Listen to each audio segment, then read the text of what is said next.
Hello and welcome back to Heart-Centered Money Conversations. We are on episode 8 already, which is blowing my mind.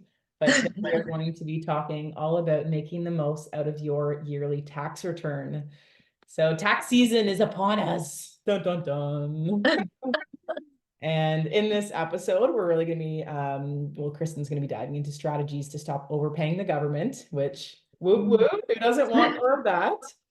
And if you're somebody who is usually typically at the end of the year having to pay a whack ton to the government about readjusting it so that that doesn't happen, strategies around that. And then also if you're somebody who receives a chunk back at the end of the year, amazing, how you can actually go about making the most out of that. So in this episode, basically, we want to put more money into your pockets and out of the government. And so for those of you who don't know, Chris and I, maybe it's your first time tuning into this series. This is the Heart-Centered Money Conversations. And my name is Laura Plahuta, and this is Kristen Mabee, who's a financial coach. And this is a series all about financial wellness, where we're diving into numerous topics around education, around finances. And this whole series is purely education. And the whole intention with this is really being able to give you the tools, the strategies, the resources to empower you in your financial decisions so that you can really set yourself up and your family for an incredible financial future. So if it's your first time here, welcome. If you are back, how's it going? Happy to have you back. How's things been going throughout the series? We would love to hear in the comments. And how was the last episode, which we did budgeting, which I know that was a really amazing episode. Well, they all are, in my opinion. But yeah, how'd the budgeting one go for all of you? We would love to absolutely hear before we go ahead and dive into the tax returns so that we can make the most out of our money. So if you want to pause the video, let us know. We are going to jump right into this. So Kristen, if you want to take it away for taxes, that would be amazing. Yes, awesome. I love if you're jumping off of doing your budget and jumping into this video. They line up perfectly because you need to have everything together for your taxes. So we're going to talk all about not preparing your taxes today, but we're going to talk about the tax return because that's the exciting part, isn't it? Right? So what if you had a plan for your tax return? Often I hear, people are like, oh, I bought a boat, or like, I'm just gonna put it towards debt. And like, they don't really have a strategy for their tax return to make the most out of it. And that's really what we're gonna do. Because, like, what if you can make that money grow for you? You probably want to know about it, right? So I'm gonna hopefully change your thinking around tax returns today. So bear with me, but I think that you're going to get a lot of value out of this. So first, what we want to talk about is what is a tax return? Because sometimes we don't think about this, but really what a tax return is you're paying your taxes throughout the year. And then at the end of the year, when you file your taxes, the government says, you paid too much to us, we're going to give you a portion of it back. So they're giving you your own money back. So don't think the government's just being nice and giving you some extra money, right? It's your own money that you probably should have been keeping in the first place, but we'll get there. So that's what a tax return is. And the average tax return in Canada is $2,093. That's huge, right? $2,000. Like if you get a check for $2,000, like that can change some things for you. So I wanted to look at this in a different way, right? The average person is overpaying the government. Let's say we're going to round it to $2,100 on a yearly basis. But what if we broke that up into monthly? How much are people overpaying every single month? So it's $174.42 if you want to know exactly. But let's run with 174. So what if you had the opportunity to use $174 in a more efficient way instead of overpaying the government? Let's look at it this way. If I were to come to your house every single month and hand you a check for $174, I bet right away you thought about something that you would do with it, right? Without even having to really think on it. You're like, I'm gonna buy a new vacuum, or I'm gonna do this, or I'm gonna, I really wanted to take the kids to go to this place, right? Like automatically you're spending that money in your head before it's just an imaginary check, right? But there's some people who actually need that money, right? Some people, if you hand them $174 every single month, that could be really life changing. So there's wants versus needs, which we talked about on the last episode. But this could be a grocery bill, right? I know my partner and I, we spend about $150 at the grocery store. There's just two of us. Obviously, families are more, but it could be utility bill, right? It could be things that are essential for people's living, right? So what if we had the power to do something different with this money? $174 a month is nothing to sneeze at, right? And I wanted to think about a little bit, and I'm sure Laura, you can chime in on this as well, is why do we overpay? And the biggest reason that we overpay on our taxes is because we have the fear of having to owe, right? How many people are like, I don't want to owe on my taxes, or I haven't done my taxes because I don't want to know how much I owe, right? There's a lot of avoidance around it. I'm But surprised when when it's the end of the year, we're like, shit. yes, I owe what? I don't even want to know. Right? So it's if you don't have the fear and you have a plan and a strategy, then you're going to get rid of that and you're not going to avoid your taxes anymore. Like Laura and I were talking about there's so many people I know that I talk to them about taxes that I haven't paid in a couple years. And it's like just because they've been avoiding it. It doesn't have to be this big overwhelming thing, especially because if you just do it year after year, it's not going to accumulate and seem like this big elephant, right? And if you do your So, budgeting, which I'm excited to do so that the tax season becomes easier. yeah, if you do your budgeting, you have all the numbers. So I use a spreadsheet, like I mentioned in the last episode. I literally just give my spreadsheet to my accountant and it has everything added up for them. They plug it into their program and they're like, here you go, this is how much you owe. Like it's super easy because I do it all year round. So good point. I love that. So, what if there was a way that you didn't owe the government, but they didn't owe you either? Because, like I mentioned, if you get a tax return, it's just because they owe you that money back. And what if you level the playing field? A lot of people don't know that you can actually get your HR to adjust your taxes, how much tax gets taken off your paycheck, so you can pay less, right? Or sometimes maybe you owe money every single year. You can get them to adjust it so they take off more. So you don't have to deal with that tax bill, right? There's a lot of different options there. But a lot of people don't know that they have that option, right? So let's take an example of say you pay $10,000 in your taxes. The average tax return is, let's say, $2,000. So, what that means is if you adjust it, then you can say, okay, next year I'm only going to pay $8,000 in my taxes. I'm not going to get a tax return. But I'm not going to owe any money either because you're paying the proper amount rather than overpaying for the taxes. So that's kind of what that looks like. And you can just talk to your HR about, adjusting that for you. There's calculations that we can do to find out what's that perfect number. I can try to help walk you through that or talk to your accountant and they can help you walk through it's really just a percentage of your income, right? So it will depend on how much you make to find out your tax brackets, these different things. But it doesn't have to be complicated. And you can even play around with it. Maybe you just like, I'm just going to take 5% off less. And then maybe at the end of the year, you're going to see where you're at. Just don't complicate it. Just run with the punches kind of idea. So I wanted to look at why would we like Kristen, why would I change my I like getting a tax return. Why would I even adjust this? And this is why. Because what if you had the opportunity to put it towards some of your goals that you set out from the budgeting, right? What if you invested that money so it could work harder for you and turn that $2,000 into way more money? So let's take a look at this. So if you're 35 years old and you invest that $174 every single month instead of overpaying the government, because this is money that's coming out of your budget already, right? You're already finding that money to give the government. So it just means that you're going to be able to have it on a monthly basis instead of taking it off in taxes every single month, right? That's going to go into your pocket. So that $174, we're just going to use it in a different way.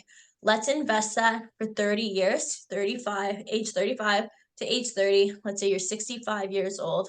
What happens is you would have at 9% rate of return, just under 132,000, $322,000. I'm gonna say that again. You're gonna have just under $322,000 just by investing $174 at 9% on a monthly basis, which means you're gonna be $322,000 richer than you are now. So this is one reason I think personally that's pretty good incentive to adjust my taxes so I get to keep that money rather than giving it to the government. Because the reality is if you're giving them that money, that's $322,000 that you're missing out on. I don't know, but that's pretty significant. It's interesting So too with that, Kristen, because it's like sometimes you can maybe have the mentality around like, oh, well, I'm receiving that, say, $2,000 at the end of the year. I could invest it then or do whatever with it. But I know you've mentioned in previous ones where there is a time factor. Whereas if every single month, just by adjusting that with your HR, you're then able to then, instead of having it come off your paycheck to the government for them to hold on to it and them to invest it, which they probably are, then you can then keep that money and intentionally save it, invest it, and make that money. And then over those months, like over the course of the year, that's where that extra money comes from whatever percentages that you're making with your investments. So I think it's massive if you're somebody who is receiving a return at the end of the year, instead of having this like mentality of being like, oh, it is amazing that we're receiving this chunk at the end of the year. However, it can be better. It can be even more lucrative with that over the course of time if you really want to be increasing that amount of passive income that you're making, if that's something to you. Absolutely. And it comes down to, in a sense, discipline as well. Is if you say you're like, I'm going to invest that $2,000 every single year. When you have a check for $2,000 in your hand that you didn't really have to work for, likely you're gonna, well, I'm just gonna do this. I'm just gonna use a little bit for this, right? But if you set it up on an automatic schedule, it's really gonna get you to where you want to be. So you can invest that at the end of the year, but then you don't have all that money that can grow over that time, right? You have to wait, like it's a one-time investment. And one-time investments can be good if they're a huge lump sum, but if you can do it kind of throughout the year, I know, because we talked about this with RSP loans, but it's different because with this, you're paying it throughout the year instead of getting it at the end of the year and dumping it in. It only works out to a benefit of doing a lump sum if you do it before you would have made all those payments, right? Did I explain that okay, Laura? Does that make sense? For sure, yeah. Yeah, okay, perfect. So it's the lump sums are really good, don't get me wrong, but it's only if you're doing a lump sum before doing the monthly payments instead of doing monthly payments in doing a lump sum later kind of idea. Or if you already have monthly payments kind of going out and you're like, okay, I want to throw this extra lump sum onto it. Like, yes. Yeah. Yes, that's good. I love that. So I wanted to look, I love numbers, if you don't know that about me already. But I wanted to look at, I was like, well, I wish I knew this sooner, right? With most of the things we learn around finance. What if you started doing this right out of university? Say I use the age 23, that's when I finished university. You're 23 years old and you're going to do this, invest $174 every single month till you hit age 65. It's going to be a 42-year period that you're going to do this. I'm sure you probably can't even guess this number. No. So if you do this at that same 9%, you're going to have $988,763. Let's round that up. $989,000 come retirement, just because you were putting this money away instead of giving it to the government. Yeah. I don't know. It's like, Crazy. how do I become a millionaire? This is how you become a millionaire. Yeah. And very So simply. there's the secret. You Very wanted the simply. secret? So if you have Right? anybody in their early 20s, send them this video, send them this series, because you will friggin' save them so much down the road. Because they have a longer period of time for that money to grow. I literally have a PowerPoint presentation that I do with my younger clients. It's like, let me teach you how to become a millionaire, because Yeah. they have so much time. It doesn't have like $174 a month. You're 23, you have no responsibilities. You're living with your parents. Like, tell me you can't put $174 away every single month, right? Absolutely. So it's really important to just look at things a different way, right? And so if you're like, okay, well, I don't get $2,000 back, Kristen, how do I figure it out? Take your tax return, divide it by 12, and put that much into an account every single month, right? But you got to make sure you're investing it in the right places. And I know we need to do an episode on that for sure. And what you So just said, Kristen, about taking the amount, dividing it by 12, they would also have to go into their HR to adjust the number as well as doing that. yeah, absolutely. So what you would do is you would like figure out how much that monthly amount is, but then adjust it so you can make sure that those extra taxes aren't taken off. Thank you, Laura. That's really important. So, okay, that's one side, is like, this is future planning, because you probably didn't do that for 2023, but you're going to do it for 2024. If you choose to, do your research, all those things. This is educational. So I also wanted to look at, okay, well, Kristen, what if I do get a tax return? My biggest thing for you is don't go buying a boat, right? Because I don't know, we bought a boat, it was $2,500, right? Just a little fishing boat, but let's say that's pretty much the price of a tax return, right? It's not what we did, but we bought a boat. Don't go buy a boat, but we bought a boat. We didn't buy the boat with the tax return, okay? It was one of the goals. It was one of the goals. Okay. If anybody wants a boat, we're selling a boat. We'll put the link below. Yes.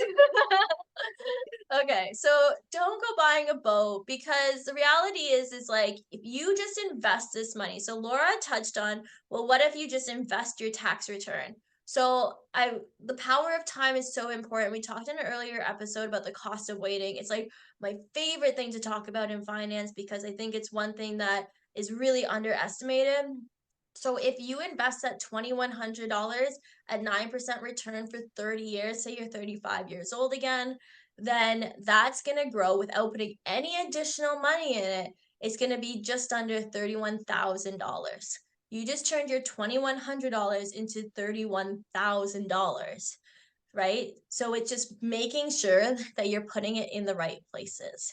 So if you do get that tax return and you have that discipline, that's an option. But I think mathematically it would work out better for you to adjust your taxes and do it on a monthly basis, because it has more time to grow throughout the year instead of doing it a lump sum at the end of the year. And that's assuming that So your values and your goals are that you want to create financial freedom for yourself and you want to create passive income, right? If yeah, you want to go buy a boat, then go buy it. But we're assuming fair enough. that you want to really be able to create a different financial future for yourself. Or you're in a place where you're like, okay, well, I'm going to invest it and let it grow for 5 years, and then I'm going to buy a boat, Yeah. right? Because then Maybe you're he's by got a the whole boat. bunch of abundance. You're here because you want more. You're like, I've already got a whole bunch. I can buy a boat and I'm gonna do this. Yeah. Always room for both. Matching ski do. Yeah. Yeah, Right. You're doing all the things. So yeah, obviously it depends on what your goals are, but I imagine that you're here because you have some kind of saving goal, right? So these are some options for you. So you could put it towards debt. Sometimes I hear that often too, but you have to run the math, because often what I find, and stay with me for a minute, because interest can be a good and negative thing. It's used in two different ways. So you can pay off your debt and maybe you save some negative interest that you would have been paying towards the lender. But what I have found when I've run the calculations is if you invest that money, the interest that's going to grow over a long period of time is going to be way more than the amount of money that you would have saved, the interest that you would have not paid to that lender. So the positive interest outweighs the negative interest essentially. Which I guess would So you depend on the percentage of the payments you have for the debt that you have, right? honestly, like every time I've run this is how it's worked out regardless. Yeah. So like run the The numbers, value find of out for having the yourself. numbers ran, yeah. Yeah. But this is how I figured it out. I'm like, okay, well, if it's going to take me 10 years to pay off my debt, if I invest that money and leave it for 10 years, what's going to be better? And that's how we run it. And Mhm. so it's really interesting because a lot of the times we think just paying off our debt, but maybe we put a small portion towards the debt and then we invest the rest. Mhm. Again, it's like, I love numbers. It's all just math, right? What's going to get you towards your financial goals faster? So those are some options because typically it's like I'm buying a boat or I'm paying off the boat that I already paid for. Like I'm paying off the debt. Yeah. Right. So those are some things. And then another thing that you can do, I really love this, is you can also take the tax return, say you invest it into your RSP or your first home savings account, because that gives you a tax deduction. What does a tax deduction do? It gives you money back on your taxes, right? So it creates a tax return for next year and then it creates this cycle, right? So even if you're doing it monthly, you can still put it into your RSP or your first home savings account to get that tax deduction. And then it creates a cycle because then every time you get money back, you put it into one of these accounts and it starts working for you again. And so it's really, really powerful over time. So I honestly like it's so many options with your tax return.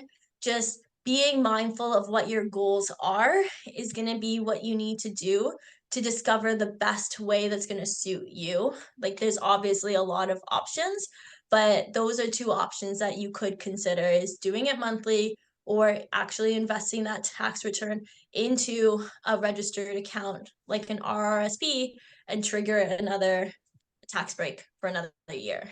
So Mhm. those are some things. And actually, Laura, I wanted to see if you can kind of give us a little bit of insight around like mindset and values and why most people, when they get the tax return, they do just impulse buy. They're like, oh, I've always wanted this thing. And they just buy that. Can you give us a little bit of like mindset piece around that? Yeah, for sure. I think we kind of touched on it a little bit already, but it really just goes around our values, right? When we value certain things, then our money will flow to it.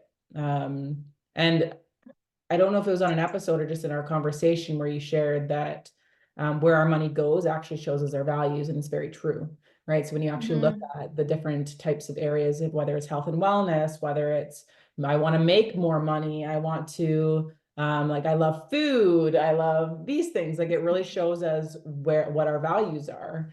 And Yeah. when you can really follow that money, it shows us where it goes. And so the misalignment comes in when conditioning, we're still kind of running off of old conditioning that is bringing us exactly where we are in this present moment, right? It's not moving us forward. Mm, It's already bringing us to where we are. So we're just basically falling into old patterns that are just keeping us the same. You know, if yeah. that was a value of our parents to do certain things, or that's a value of our social group is to do certain things, then we may fall into those patterns. Or maybe they're emotional Yeah. purchases, you know, like maybe I'm just like feeling have a lot of emotions pent up and I'm gonna go and buy the thing on Instagram that comes up for that quick dopamine hit, you know. So it can be a whole bunch Yeah. of different reasons when it comes to what we do with that kind of that lump sum, but really like being intentional about it, you know, like sitting down and taking like some time to actually ponder what you want to do with this money is really the best idea, because then you can really tune into, okay, what is important to me now in this moment, and then move Mm, forward from there, right? If I have been somebody who's yeah. been working like a dog, I've been investing my money, I've been doing all of these things, and I'm like, I really want a vacation. I really want to go away. I want to be on a beach. I want to go kite Yeah. surfing. I want to go do this. Then, hey, take it, do it. You've already been doing kind of the other pieces that are in your values that align with you. That's something that you want. Yeah. However, if it's something that you're really wanting right now in your life, where you're like, I'm seeing the need that I need to increase my finances, I need to be able to create a greater financial freedom for myself, my family, for generations to come, then that's Mm, definitely something that, yeah, kind of focusing on and being intentional about, which is for assuming why people are really here learning this information. I know even for yeah, me too, like that's definitely something I've traveled, I've done all of these things, and now it's like, okay, now is the time to be able to sit down and be intentional about all of this stuff that I didn't learn before, so that I don't have to yeah, with that story of being like, oh, there's only certain people that can become millionaires in their lifetime. It's not me. Like, no, that's just a story. yeah, Like we all have the yeah, potential of doing anything that we want when we're intentional about it. And we're blessed with all of the resources abundantly here sitting in front of us online these days. So it really is just that intentionality, yeah. really tuning into your own values. Yeah, I think that's so true. I just wanted to touch on the whole vacation thing because I think vacations are really important for your mental health as well. Mhm. Just to recharge, get out of your environment, even if it's like I'm going to a cottage or whatever that looks like. And we talked on the last episode about just like a budget isn't restricting yourself to a life that isn't fulfilling, Mhm. because when you're not taking vacations and taking time for yourselves, then you're not able to be the most productive, person that you're able to be, or your best version of yourself, whatever that looks like. I always say productive because I'm like, I just want to achieve all the things. I want to do everything. But yeah, I think that it's so true of just knowing where those values lie, Mhm. and the habits and the priorities that you have. It makes a huge difference in being able to actually achieve those goals. Yeah, and as humans, like So, we have to learn through experience. We usually swing from one end of the pendulum to the complete opposite so that we can find that yeah, middle ground as well, right? So it's like we have to go through those yeah, experiences before we're like, okay, no, like this is where I want to happily be balanced and living. So being able to go through the yeah. experiences of what we need to experience, but then intentionally coming back to the center of what that looks like is so important. Yeah, I think 100%, because like sometimes you can't be on the plane of I want to save for my retirement until you've gone through these emotions, 100%. right? Yeah. It Sometimes you have never to would have get like been so possible. frustrated. Yeah. Yeah, yeah, absolutely. I think it's just like knowing where you are and just being okay with that, because our intention with this whole series is to never be in a place of, oh, I wish I knew that, or I feel guilty I haven't been saving, or anything like that. These are just opportunities for you to learn and like take the best, leave the rest kind of thing. What's going to work for you, because you're going to be different than myself or Laura, and that's okay. And it's just knowing where you are. And this is a guilt-free environment, regret-free environment, but it's just learning and executing those steps when they feel right for you, right?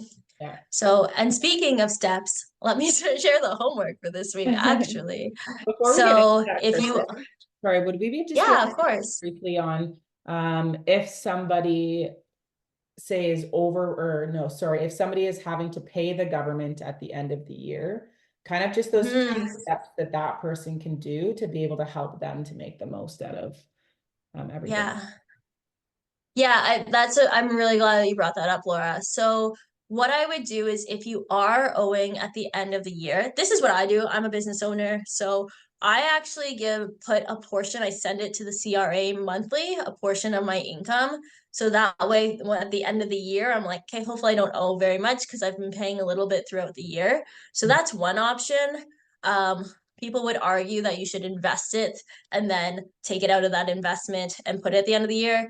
For me, it's just the discipline. I'm like, I just don't even want to think about it. I want it like more automatic. So that's one option.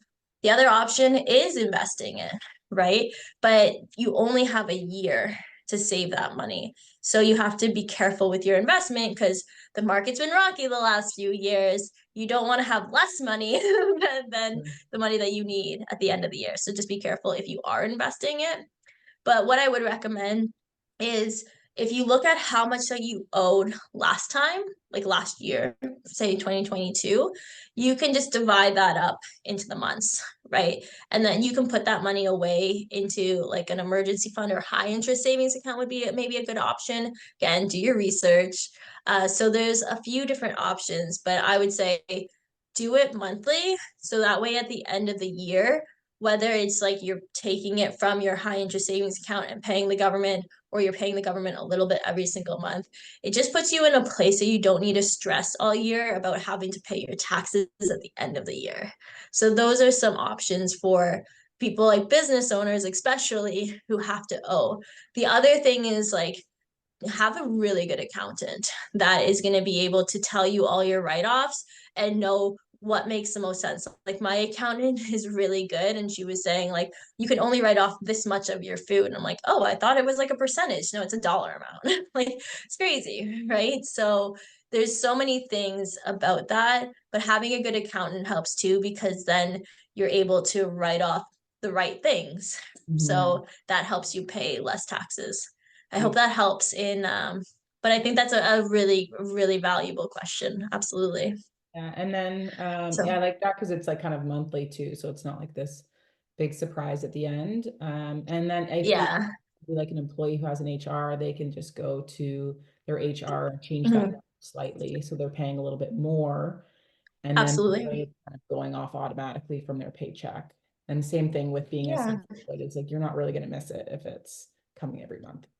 And then that way you may then have a little bit extra, and then you can kind of keep playing around with it. And then also the other thing I know that you mentioned before was using your RSP, Sorry. And using your RSP as well, yeah, right? using your RSP, absolutely. So if you do feel like you're going to owe taxes, you can put money into your RSP, or even a first home savings account if you're eligible for it, because that'll help get you a tax deduction. There's also some really amazing tax credits, like the disability tax credit, which we're going to be talking about in a few episodes from now. So there's some tax credits too that you can use to basically pay less taxes.